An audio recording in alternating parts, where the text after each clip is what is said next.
whole sense of time falls away, Mm-hmm, right? mm-hmm. And like what's left, this is your natural state. Mm. So a lot of Hello, everyone. I'm Pamela Coons at the Wellness Radio TV. I'm here with Haya Sharon Heller, who is an Ayurveda health coach. And I'm really excited that I am getting ready to get this treatment where you drip oil on your head, and it's very relaxing. And I am especially excited about it because we are in the season of Thanksgiving, being thankful and gratitude, and a season of giving with Christmas coming up. But it is also the season of stress. And so we're going to talk today about addressing the challenges of stress. Thank you very much for allowing us to come into your space today. Well, thank you so much for coming over and trying on some Shirodhara. Shirodhara. Shiro is head, and Dara is to treat. So we'll be pouring some herbalized oil on your forehead and on your head. So this is a treatment that's part of Ayurveda. It's thousands of years old, and it's a treatment that's wonderful for reducing stress. It helps to nourish the brain, synchronizes brain waves. It increases circulation. It's very integrating and relaxing. So it's purifying yet energizing. And you have a very deep, deep, deep relaxation. It's hard to even explain. It's like saying, tell me what an apple tastes like if you never tasted an apple. You know, it's kind of something you need to experience. Is this something that people can use on a regular basis, or how does it work? Once a week, once a month? The best way to utilize this practice? So it's really according to the individual how to use the practice. Often it's combined with a massage, but it doesn't have to be. It's great for treating conditions of the nervous system, anxiety, worry, and brain health overall. So it can be used, sometimes people take a little retreat and do a few days in a row, having a deeper effect because your body remembers it. So each time you do it, you can go a little deeper. Some people come maybe a few in a row, and then they come back once every couple of weeks. It is also a component of a detox and rejuvenation program called Panchakarma, where it's combined with other things like diet and lifestyle and some other treatments of massage and steam and such to have a rejuvenating or detoxifying program. Hiya, we hear so much about the opioid epidemic. You know, we go through phases of epidemics that get talked about in the media a lot, whether it, you know, before people were talking about substance abuses, whether alcohol, crack, cocaine, meth, and now we're talking about opioids. But really and truly, the one thing that has been consistent is stress, and stress is as dangerous, or even in some cases more dangerous than some of these other things that we're talking about. Is that not correct? I think we're seeing an epidemic. The UN actually has termed stress a whole health epidemic. The UN has called stress an epidemic. Yes. Wow. And it's $1 trillion business. It's $1 trillion business. It's really at the root cause. They're saying almost between 70 and 90% of our major illnesses today have a stress component. You know, when we look at cancer, diabetes, stroke, many health conditions at the root, stress is a contributor. And we're spending so much money on these illnesses and not fully addressing the root of stress. I mean, yes, some people are given medications and such, but we can look also at the root cause, plucking out the root and looking at where some of the stress can come from. Our relationship to things, the nature of things. You know, they're studying that it depends. Everyone's stress reaction is different, so it's according to the individual. Yeah, I was talking to, as a matter of fact, she has, her name's Macarena. She has Casa Micanopy, which is a retreat that you can go to, and she's a retired physician. But said what she noticed when her patients were diagnosed with cancer. how their health picture changed just with finding out that they had cancer. How stress was so detrimental to their bodies, which is why she started her retreat. Isn't that interesting? That your stress may be causing more damage than the actual Well, we can look cancer. at the root cause of stress. What are the stressors? We have a certain amount of things that are natural stressors, and our body has a great mechanism, the fight or flight mechanism, designed to handle stress. And it goes in stages. So in the first stage, it might be something as similar. There's an ancient story. You walk into a dark room and you see something coiled up on the floor, and you can't tell.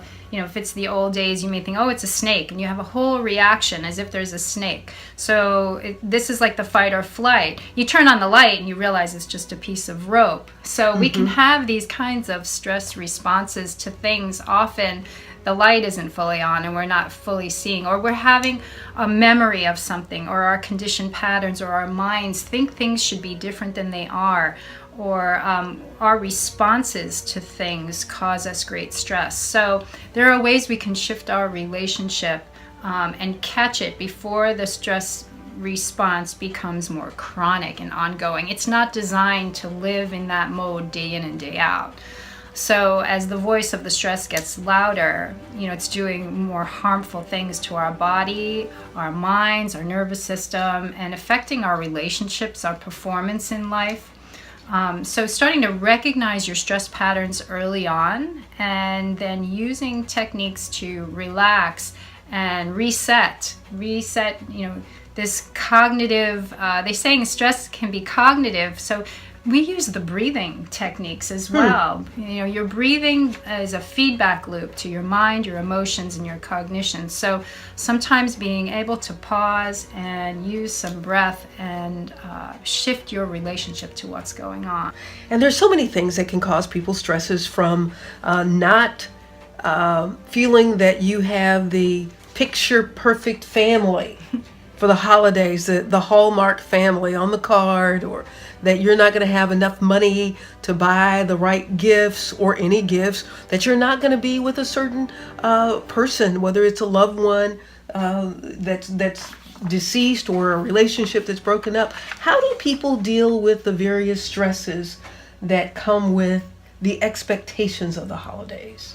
It's a way of life if someone's mind is functioning like that, or they're functioning day in and day out from a place of thinking life has to be a certain way. That's like a setup for failure and for stress.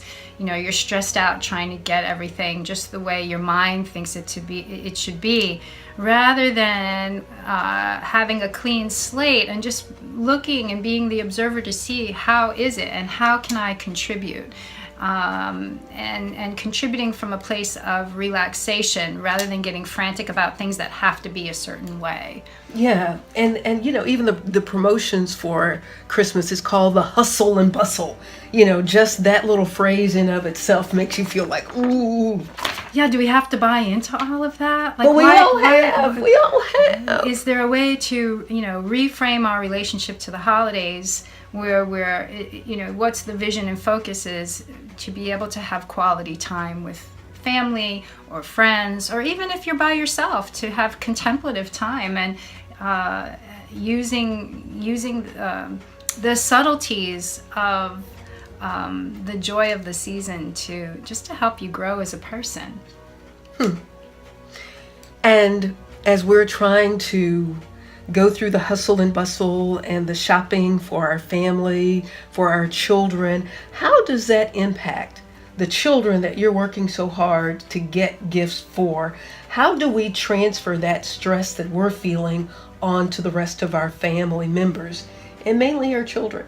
Well, I would imagine that, it's a pattern that families get into patterns, people get into patterns of being, so they're likely like that all the time, and then it just gets heightened at the holidays. So, you can start now with, if you're not already, recognizing if you're leaning into those patterns, and, making it's more of an inside job, quality time with your kids, giving them love and attention through your presence rather than presence, through being there for them, paying attention, listening to them.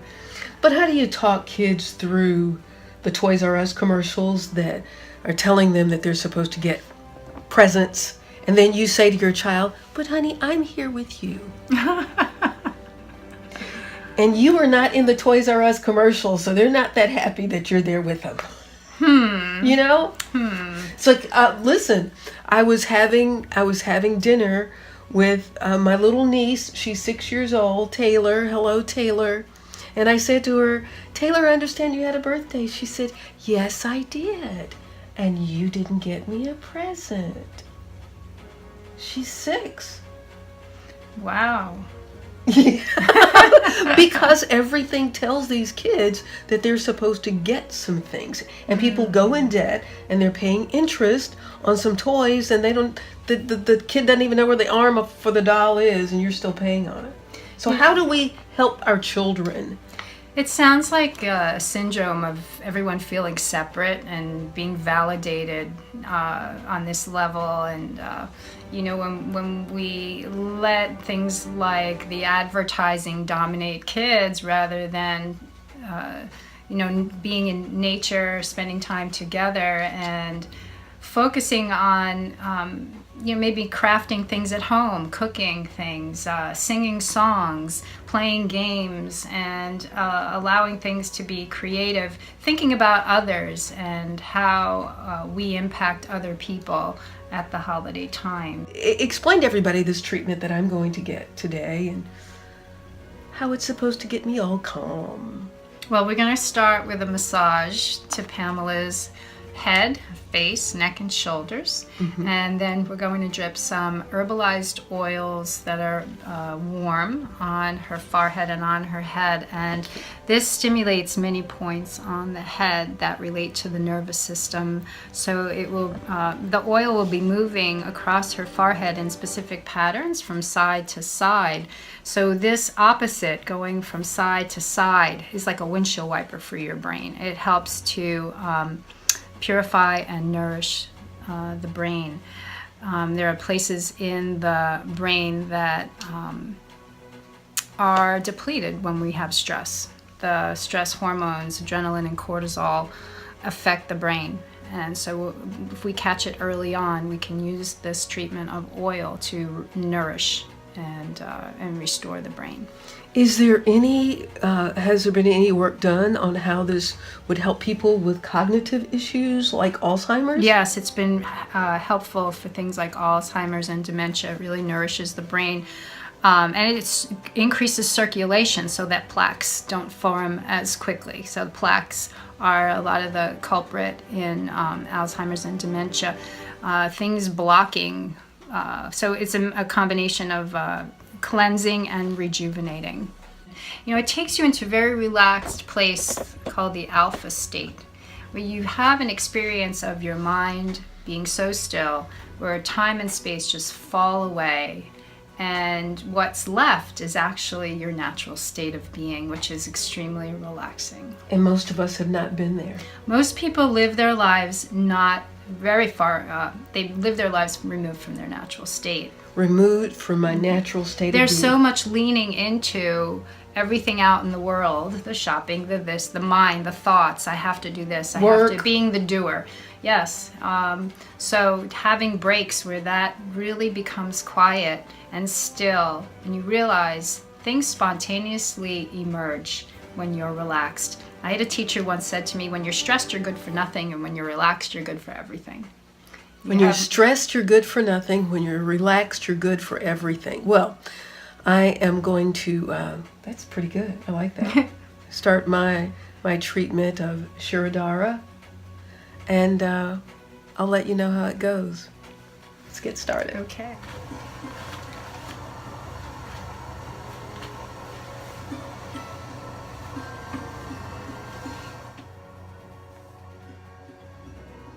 Taking a few breaths in and out.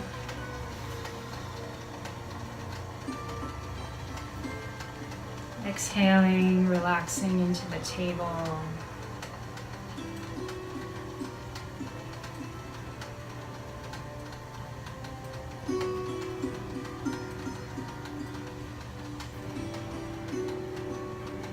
Feel your legs relax, your arms relax.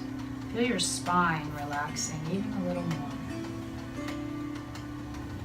Feel your shoulders relax. Feel your face soften.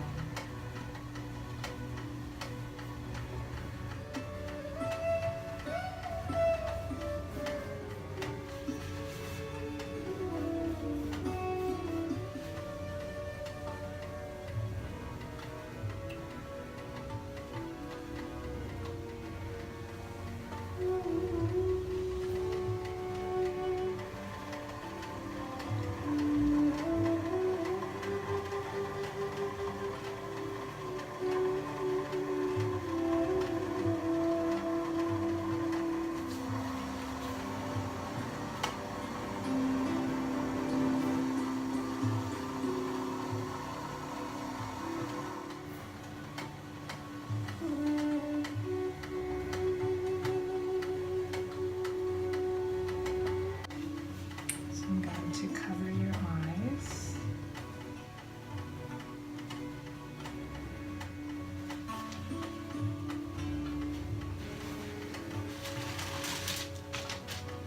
And put something under your head to catch the oil.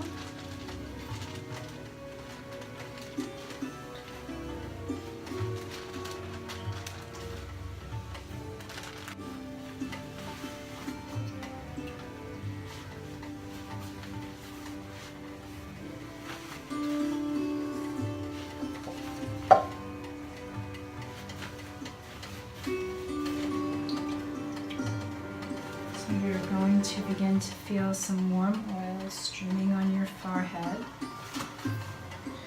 And just breathe into the sensations.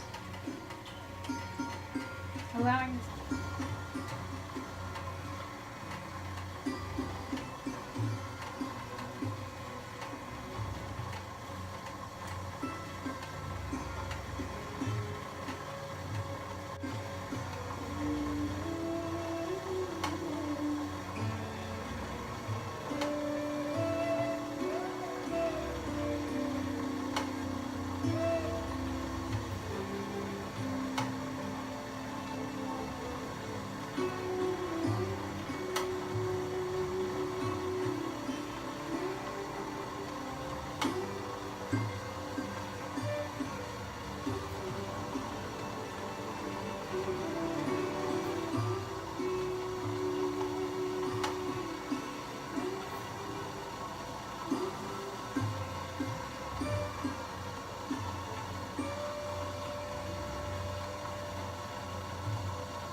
Just really relaxed.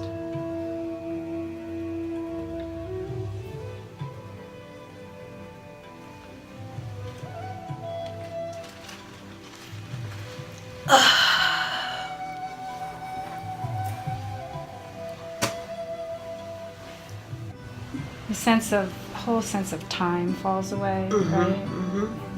Like what's left, this is your natural state. So a lot of, when you relax so deeply, it allows you to have an experience of yourself. Your self. Capital S, self. Yeah. How long was it? That was about 25 minutes. Yeah, it seemed much shorter. Oh, that was good. Wow. Can you imagine giving someone this as a gift? Oh, nice gift. Nice gift. So we have the oil. What? Is it So tell. Yeah, it's on. So what is the oil about? So the oil is cleansing and nourishing. It's very nourishing, and we use an herbalized oil with specific herbs that help to calm the nervous system, rejuvenate the brain, the mind, emotions, and it's very calming. I mean, you felt a deep sense of calming, right? Having that warm oil streaming on the forehead and moving in patterns across the forehead helps rebalance, synchronize the hemispheres of the brain. That seems pretty deep.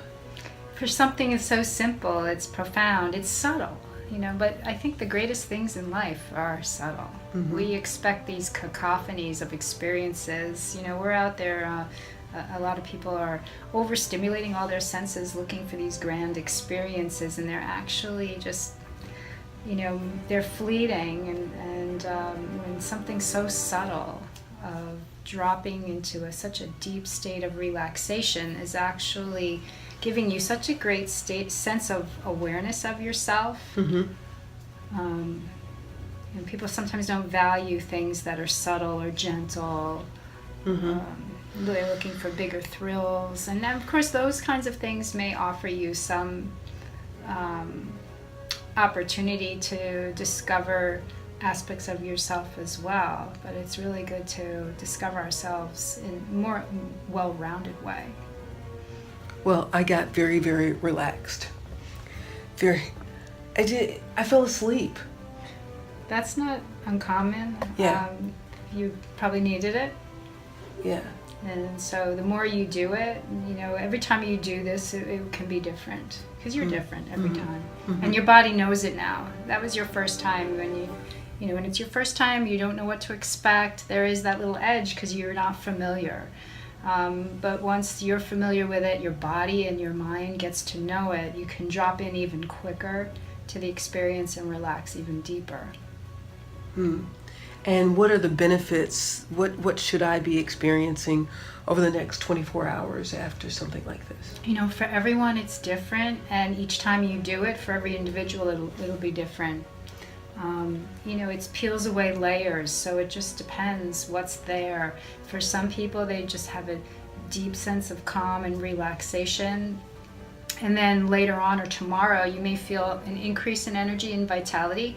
You may gain some insight, some clarity from being so still. You might have some creative or insightful wisdom that emerges. For some people, memories can come up, thoughts of old memories that they forgot all about resurface, and as long as you use that as an opportunity to let it go, then that's good too. It's a detox of experiences that have not been fully digested. So if those things come up, just to not ruminate on them, but to acknowledge it and let it go. So it depends on the person, but it's deeply relaxing, and you have an experience of yourself minus the mind, minus the thoughts, in such a relaxed state where the body and mind are just so relaxed that they're rejuvenating themselves. What a wonderful gift to give during this season of gratitude and holiday giving to give someone this kind of gift to be with themselves and to find that state of relaxation that rejuvenates, Right, as 'cause opposed to take the things that take away from us.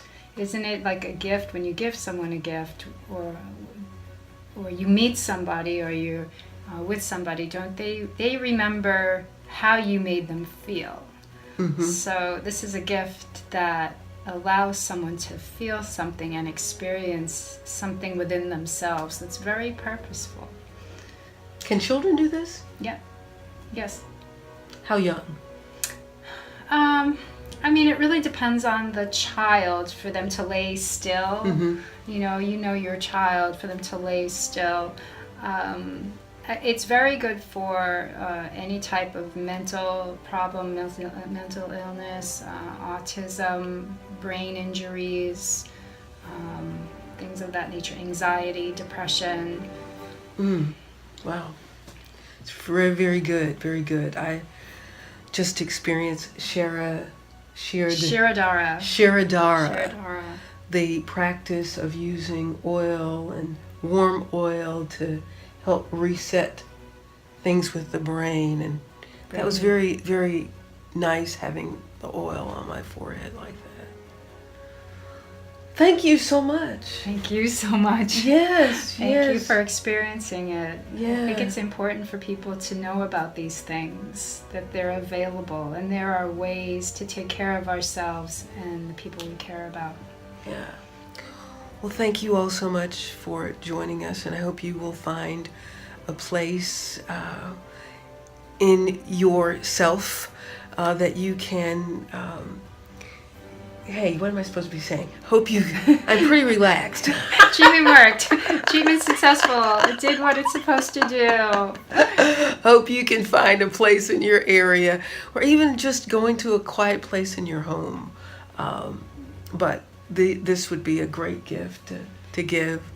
If you're looking for something to give me, you can give me another one of these treatments. I'll also be at the Gainesville Retreat Center in Gainesville. So if you want to come, and if you don't live in Gainesville and you want to come and have an experience of Ayurveda and a program designed for you, I'm working together with Shanna Smith at the Gainesville Retreat Center. So nice. Yes, we can create a whole experience. Her center is on 108 acres of wildlife preserve here in Gainesville. Oh wow, Yes. nice. I'd like to come there and see that. Yes. That'd be very nice. In the meantime, as you are preparing for this season of holiday season, you take care of you first, because we can't take care of others until we take care of ourselves, and you please do that. I'm Pamela Coons at the Wellness Radio TV. Remember, there is healing at the well. Thank you.